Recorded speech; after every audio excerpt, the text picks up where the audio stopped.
এই বর্তমান ঠাকুরমার ঝুলিতে আছে আজিজ, বের হয়েছে দেখেন না, এর ঝুলিতে আছে বেনজির, বের হয়েছে, এর ঝুলিতে আছে এই যে আনোয়ারুল আজিম আনার, বের হয়েছে ঝুলি থেকে, ঠাকুরমার ঝুলি থেকে। এই ঠাকুরমার ঝুলি থেকে বের হয়েছিল ইসমাইল হোসেন সম্রাট, এই ঠাকুরমার ঝুলি থেকে বের হয়েছে পাপিয়া, এই ঠাকুরমার ঝুলি থেকে বের হয়েছে হেলেনা জাহাঙ্গীর, এই ঠাকুরমার ঝুলি থেকে বের হয়েছে শাহেদ, এই ঠাকুরমার ঝুলি থেকে বের হয়েছে ডাক্তার সাবরিনা, ঠাকুরমার ঝুলি থেকে বহু বের হয়েছে আব্দুল সোবহান গোলাপ গোপালগঞ্জের। আজকের পত্রিকায় দেখবেন তার দখলদারিত্ব এবং তার লুটপাট সম্পর্কে, আজকের পত্রিকায় মাদারীপুরে সে কি করেছে, এগুলো আজকে এখন এসেছে। তো ঠাকুরমার ঝুলিতে যে আরো কত নোংরা আছে, কত কিছু আছে, এটা আমরা জানি না। তবে বেশি বাড়াবাড়ি যদি হয় তাহলে বলবো সতর্ক হন। ওই উদাহরণ দেখে উত্তর কোরিয়া আর দক্ষিণ কোরিয়া দুই দেশের মধ্যে চরম শত্রুতা আপনারা জানেন। উত্তর কোরিয়া এখন একটা নতুন পদ্ধতি গ্রহণ করেছে, তারা গ্যাস বেলুনের মধ্যে মানুষের মল এবং দুনিয়ার যত আবর্জনা এটা ভরে দক্ষিণ কোরিয়ায় পাঠিয়ে দেয়। প্রায় 700-700-র মতো প্যাকেট এইভাবে পাঠিয়েছে এখন পর্যন্ত। এখন দক্ষিণ কোরিয়া চিন্তা করছে এটা নিয়ে তারা জাতিসংঘ অভিযোগ জানাবে কিনা। আওয়ামী লীগ বাংলাদেশে ওই রাজনীতি শুরু করেছে, যত মল, যত আবর্জনা, যত নোংরা, যত পচা, যত দুর্গন্ধ সবাই ঠাকুরমার ঝুলির মধ্যে আছে। যখন যেটা প্রয়োজন মানুষকে দমন করার জন্য সেটা ছেড়ে দেন।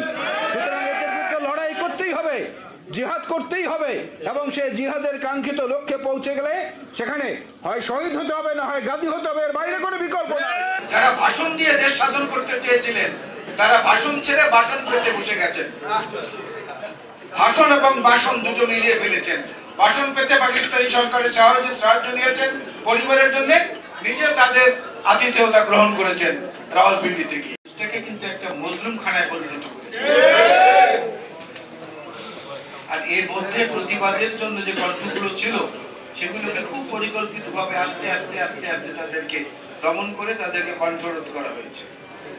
শুধু বেগম খালেদা জিয়াকে একা পদ্মা নদীতে ফেলে দিয়ে হত্যা করতে চায় তা না, ডক্টর ইউনূসকে 8-10টা চুবানি দিয়ে তারপর উঠাইতে বলে। তারপরে আকবর আলী খান সাহেব ছিলেন, আপনাদের মনে আছে, একজন অত্যন্ত সম্মানিত মানুষ, তাকে তো লুঙ্গরা, লেলা, পঙ্গু ইত্যাদি নানা ভাষায় আজকের এই রানী যিনি তিনি তাকে সম্বোধন করতেন।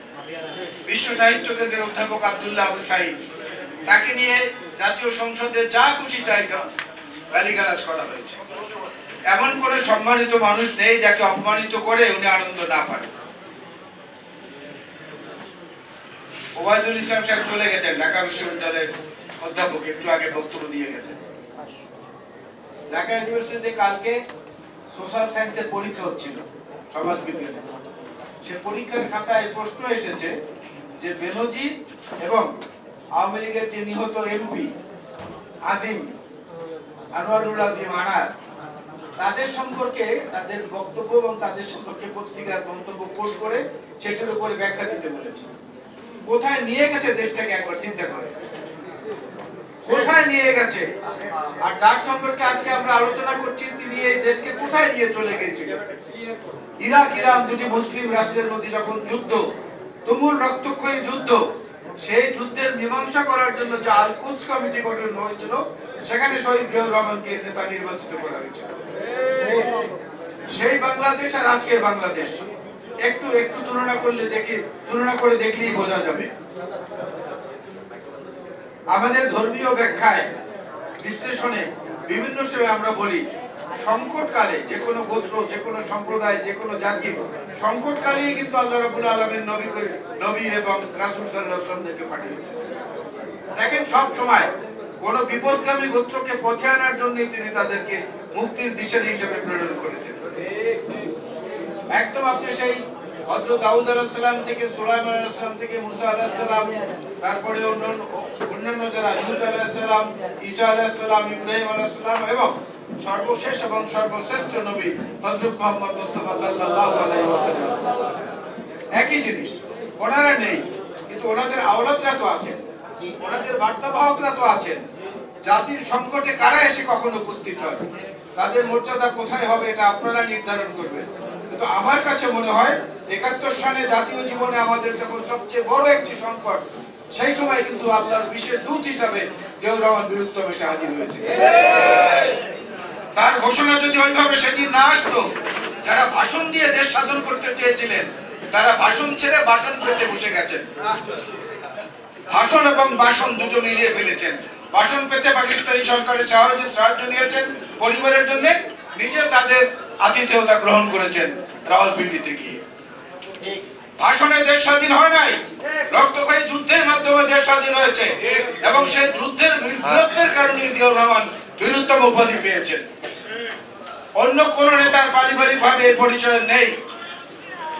এবং দেশনেত্রী বেগম খালেদা জিয়া আজকে যিনি ঠাকুরমার ঝুলি থেকে বের হয়েছে শাহেদ, এই ঠাকুরমার ঝুলি থেকে বের হয়েছে ডাক্তার সাবরিনা, ঠাকুরমার ঝুলি থেকে বহু বের হয়েছে আব্দুল সোবহান গোলাপ গোপালগঞ্জের। আজকের পত্রিকায় দেখবেন তার দখলদারিত্ব এবং তার লুটপাট সম্পর্কে আজকের পত্রিকায় মাদারীপুরে সে কি করেছে, এগুলো আজকে এখন এসেছে। তো ঠাকুরমার ঝুলিতে যে আরো কত নোংরা আছে, কত কিছু আছে এটা আমরা জানি না। তবে বেশি বাড়াবাড়ি যদি হয় তাহলে বলবো সতর্ক হন ওই উদাহরণ দেখে। উত্তর কোরিয়া দক্ষিণ কোরিয়া দুই দেশের মধ্যে চরম শত্রুতা আপনারা জানেন। উত্তর কোরিয়া এখন একটা নতুন পদ্ধতি গ্রহণ করেছে, তারা গ্যাস বেলুনের মধ্যে মানুষের মল এবং দুনিয়ার যত আবর্জনা এটা ভরে দক্ষিণ কোরিয়ায় পাঠিয়ে দেয়। প্রায় 700-র মতো প্যাকেট এইভাবে পাঠিয়েছে এখন পর্যন্ত। এখন দক্ষিণ কোরিয়া চিন্তা করছে এটা নিয়ে তারা জাতিসংঘে অভিযোগ জানাবে কিনা। আওয়ামী লীগ বাংলাদেশে ওই রাজনীতি শুরু করেছে, যত মল, যত আবর্জনা, যত নোংরা, যত পচা, যত দুর্গন্ধ সবাই ঠাকুরমার ঝুলির মধ্যে আছে। যখন যেটা প্রয়োজন মানুষকে দমন করার জন্য সেটা ছেড়ে দেন। সুতরাং এদের বিরুদ্ধে লড়াই করতেই হবে, জিহাদ করতেই হবে এবং সেই জিহাদের কাঙ্ক্ষিত লক্ষ্যে পৌঁছে গেলে সেখানে হয় শহীদ হতে হবে, না হয় গাজী হতে হবে, এর বাইরে কোনো বিকল্প নেই। আমরা সেই দৃঢ় ইমানি চিত্তিতে যেন বলিয়ান হই, এইটাই থাকলো আজকের প্রতি আমাদের আহ্বান এবং এই নবগঠিত কমিটির নেতৃবৃন্দকে সেই দায়িত্বটা নিয়ে এগিয়ে যেতে হবে।